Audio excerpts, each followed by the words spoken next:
Brain fact के मोअज़्ज़ज़ दोस्तों, अस्सलाम वालेकुम। मैं हूं इरफान। दोस्तों, इसराइल की इकॉनमी बुरी तरह से कोलैप्स कर रही है। वीडियो में आगे तफसील से जाने से पहले आपको बताएंगे कि इसराइल की इस वक्त शदीद ख्वाहिश है कि ये जंग किसी तरह रुक जाए और एक बाइज्जत तरीके से इसराइल इस जंग से निकल जाए, क्योंकि इसराइल में ये हालात हैं कि सब्जियां और फल खेतों में गल सड़ रहे हैं, लेकिन उनको कलेक्ट करने वाला कोई नहीं है। इसराइल की मईशत को तारीख के बुरे तरीन दौर से गुजरना पड़ रहा है और इसराइल ने इस जंग से निकलने का एक प्लान बनाया था, जो कि बहुत ही बचगाना किस्म का प्लान था। इसराइल ने इस जंग से निकलने का आगाज एक छोटे से प्लान के साथ किया। इसराइल ने अपने ही 3 शहरियों को, जो कि यरगमाली थे, फलस्तीन में उनको कत्ल कर दिया। लेकिन इसराइल ने ऐसा क्यों किया? वाज़ेह तौर पर पहले आपको उसकी डिटेल्स बता दी थी। इस वाक़े की तफसील बता दें। ये 3 यरगमाली एक बिल्डिंग में थे, वहाँ पे इसराइली फौज ने हमला कर दिया। ये तीनों यरगमाली हाथ में सफेद झंडा लिए हुए बाहर निकले और हिब्रू जुबान में मदद के लिए पुकारने लगे और बताने लगे कि हम इसराइली हैं, हम पर गोली न चलाना।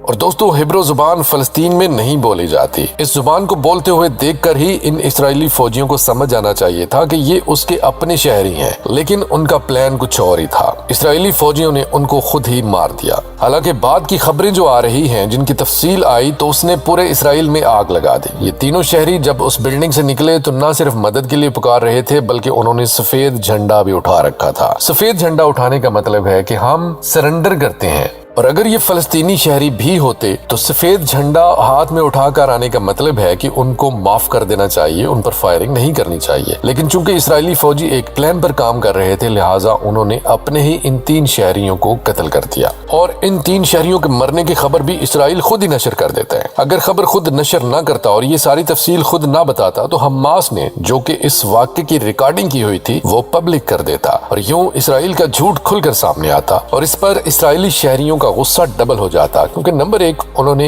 इसराइली फौज ने अपने ही शहरियों को कत्ल किया और नंबर 2, उन्होंने इसराइल की आवाम से झूठ बोला। इस सारे वाक़े का मकसद ये था कि इसराइल के अंदर एक मुनज़्ज़म तरीके से हंगामे शुरू करवाए गए, जिसमें जंग बंदी करने के लिए कहा गया। और साथ ही साथ एक और खबर भी सामने आई कि इसराइल ने न सिर्फ उन 3 शहरियों को कत्ल किया है, बल्कि इसके फौजी, जो कि फलस्तीन के इलाके में सैकड़ों की तादाद में मारे गए हैं, उनमें से भी 20 के करीब फौजी इसराइल की फौजियों की अपनी फायरिंग से मारे गए हैं। इस वाक़े ने और इन खबरों ने अवाम का गुस्सा मजीद बढ़ा दिया। और इससे पहले कि मैं आपको बताऊं कि इसराइल की इकॉनमी की इस वक्त क्या सूरत हाल है, ये सारा बैकग्राउंड जानना बहुत जरूरी है। माहिरीन मईशत क्या कहते हैं और कितनी खतरनाक सूरत हाल है कि इसराइल इस जंग से निकलना चाहता है। इस वाक़े के बाद इसराइल ने कतर से राब्ता किया और कहा कि हमास के लीडरान से बात करवाई जाए। हमास के लीडरान से एक खुफिया बातचीत चल रही है और हमास और मोसाद बास, यानी इसराइल की सफाई एजेंसी के सरबराह, जिनको मोसाद बास कहा जाता है, उन्होंने नॉर्वे में कतर के वजीर आजम से मुलाकात की और इस जंग को खत्म करके इसराइल को एक बाइज्जत रास्ता देने के हवाले से बातचीत शुरू कर दी। इसकी दूसरी बड़ी वजह यह है कि दुनिया के 193 ममालिक में से 153 ममालिक इसराइल की खुलकर मुखालफत कर दी, यानी जो जंग गजा में इसराइल लड़ रहा है उसकी मुखालफत कर दी है। इन 153 ममालिक में इसराइल के वो सारे दोस्त भी शामिल हैं जो कि इसराइल के बहुत स्ट्रॉन्ग एलाई माने जाते थे, जिनमें जर्मनी, फ्रांस, स्पेन वगैरह भी शामिल है। अब आलमी तौर पर इसराइल तनहा हो चुका है, क्योंकि ये जितने ममालिक भी इसराइल का साथ दे रहे थे, वहाँ की लीडरान अपनी अवाम के सामने भी जवाब दे हैं और वहाँ की अवाम इस वक्त फलस्तीन के साथ खड़ी है। और अगर ये लीडरान इसराइल का साथ देते हैं तो फिर इन लीडरान की कुर्सी भी खतरे में पड़ सकती थी। लिहाजा उन्होंने अपनी अवाम की नजरों में सुरखरू होने के लिए इसराइल के बजाय फलस्तीन का साथ दिया। इन साथ देने वाले ममालिक में से कुछ ने तो इसराइल के खिलाफ वोटिंग की और कुछ ने वोटिंग में हिस्सा ही नहीं लिया।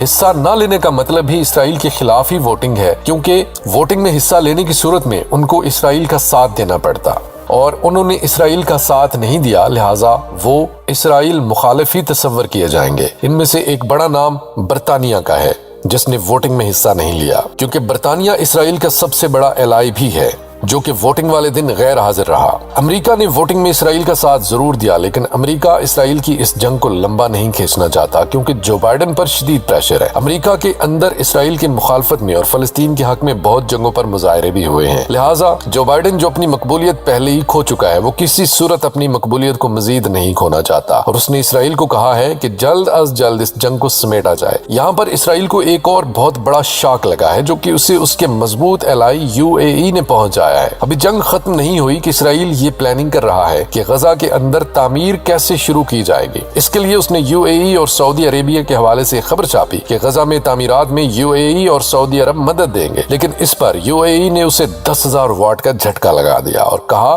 کہ جب تک اسرائیل 2 ریاستی فارمولے کے تحت فلسطین اور اسرائیل 2 الگ الگ ریاستوں کو تسلیم نہیں کرتا، تب تک UAE کوئی بھی تعمیر کرنے میں مدد نہیں دے گا، کیونکہ UAE کا کہنا ہے کہ اگر آج تعمیر کی مد میں انویسٹمنٹ UAE کر بھی دے اور کل کو اسرائیل پھر سے جنگ شروع کر دے تو UAE کی یہ ساری انویسٹمنٹ ضائع چلی جائے گی۔ تو UAE ہرگز ایسا فیصلہ نہیں کرے گا، لہٰذا UAE نے اسرائیل کی امیدوں پر پانی پھیر دیا ہے۔ اب آپ کو بتاتے ہیں کہ اس ساری صورتحال کے دوران یعنی دنیا کی حمایت کھو دینے کے بعد اسرائیل جو اس جنگ سے بھاگ رہا ہے، کیونکہ اسرائیل اکیلے یہ جنگ ہرگز نہیں لڑ سکتا جب تک اسے یورپ اور امریکہ کی مدد حاصل نہیں ہوتی، تو اب یورپ اور امریکہ دونوں نے اس کی مدد سے تقریباً ہاتھ کھینچ لیا ہے۔ تو اسرائیل کی اکانومی کے اوپر ایک اور نظر ڈالتے ہیں کہ اسرائیل کی اکانومی اس وقت کن حالات کا سامنا کر رہی ہے اور گراؤنڈ ریالٹیز کیا ہیں، وہ حقائق کیا ہیں جو کہ اسرائیل کو اس جنگ کے ختم کرنے کی طرف لے کر جا رہے ہیں، اور اسرائیل شدت سے یہ چاہتا ہے کہ یہ جنگ ختم ہو جائے۔ اسرائیل نے جب یہ جنگ شروع کی تو اس کے پاس $200 ارب کے ریزروز تھے اور اس کے ساتھ ہی ساتھ امریکہ کی مدد اور دنیا بھر کے ریسورسز اس کے پاس تھے، لیکن جو ہی جنگ شروع ہوئی تو اسرائیل کی تیزی سے ترقی کرتی ہوئی معیشت دھڑام سے نیچے گرنے لگی۔ اسرائیل کے سینٹرل بینک نے کہا ہے کہ اس کی جنگ کی قیمت کہیں زیادہ ہے جتنا کہ اندازہ اس نے لگایا تھا، اور اس طرح اس کا اسرائیل کی معیشت پر بہت برا اثر پڑے گا،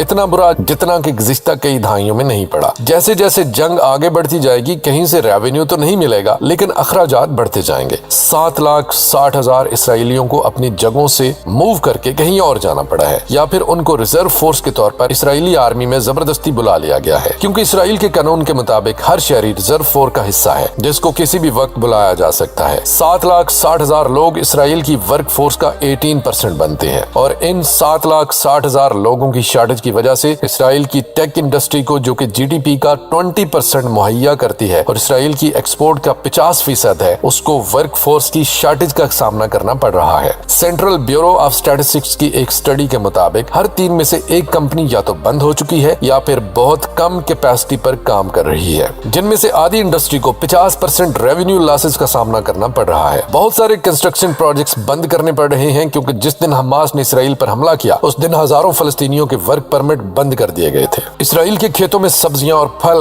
گل سڑ رہے ہیں کیونکہ ورک فورس کی کمی کی وجہ سے ان کو توڑنے والا کوئی نہیں ہے، کیونکہ بہت سارے تھائی لینڈ کے باشندے جو کہ ایگریکلچر اور ورک فورس کے طور پر اسرائیل میں کام کر رہے تھے اسرائیل کو چھوڑ کر بھاگ گئے ہیں۔ اسرائیل کے سینٹرل بینک کا کہنا ہے کہ ورکرز کی کمی کی وجہ سے اسرائیل کی معیشت کو $600 ملین ایک ہفتے میں نقصان کا سامنا کرنا پڑ رہا ہے۔ اسرائیل کی معیشت کو دفاع کی مد میں بہت زیادہ ڈالرز خرچ کرنے پڑ رہے ہیں، اور یہ سارے کے سارے اسرائیل کے ریزروز میں سے خرچ ہو رہے ہیں، اور جب سے یہ جنگ شروع ہوئی ہے اسرائیل اب تک $8 بلین سے زیادہ قرض لے چکا ہے، اور اس کا بجٹ $6 بلین تک پہنچ چکا ہے، اور کریڈٹ ریٹنگ ایجنسیز نے اسرائیل کو ڈاؤن گریڈ کر دیا ہے، یعنی اسرائیل کو اب قرض زیادہ سے زیادہ شرح سود پر ملے گا۔ اور یہ جنگ مزید پھیلنے کے خدشے کا اظہار کیا جا رہا ہے کیونکہ تازہ ترین صورتحال یہ ہے کہ یمن کے حوثیوں نے باب المنداب میں سے کسی بھی جہاز کو نہ گزر دینے کی یقین دہانی ایک بار پھر کروا دی ہے، کیونکہ کل ہی امریکہ نے 10 ممالک کی ٹاسک فورس کا اعلان کیا اور آج یمن نے ایک اور جہاز پر حملہ کر دیا اور واضح طور پر بتا دیا کہ یمن کو اس ٹاسک فورس کے قائم کرنے کی ذرہ برابر بھی پرواہ نہیں ہے، اور نہ ہی وہ کسی چیز کو خاطر میں لائے گا۔ اس جہاز پر لائبیریا کا جھنڈا لگا ہوا تھا، اس کو بھی یمن نے ہائی جیک کرنے کی کوشش کی، لیکن اس جہاز نے خطرہ بھانپتے ہوئے پہلے ہی جہاز کی سپیڈ کو بڑھا دیا اور وہاں سے بچ نکلا۔ الجزیرہ ٹی وی کے ایک پروگرام کاؤنٹ دی کاسٹ میں ہیبرو یونیورسٹی آف یروشلم کے پروفیسر آئن ونٹن، جن کا تعلق اسرائیل سے ہے، میزبان کے سوال کا خاطر خواہ جواب نہ دے سکے اور تھوڑی دیر بعد ہی آئیں بائیں شائیں کرنے لگے۔ پہلے تو انہوں نے کہا کہ اس جنگ کی قیمت 200 بلین شیکل ہے۔ شیکل اسرائیل کی کرنسی ہے۔ ان کے مطابق 200 بلین شیکل بہت بڑی رقم نہیں ہے اسرائیل کے لیے، اور اسرائیل نے اس سے پہلے 2008 کی کرائسس اور کووڈ کی کرائسس سے پورے یورپ سے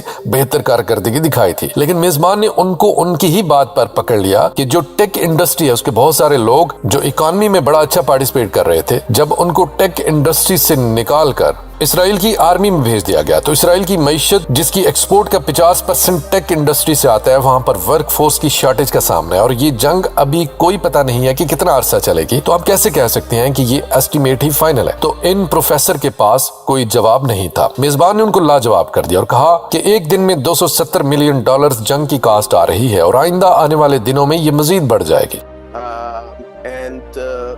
The war is expected to cost Israel economy something like about 200 billion shekel.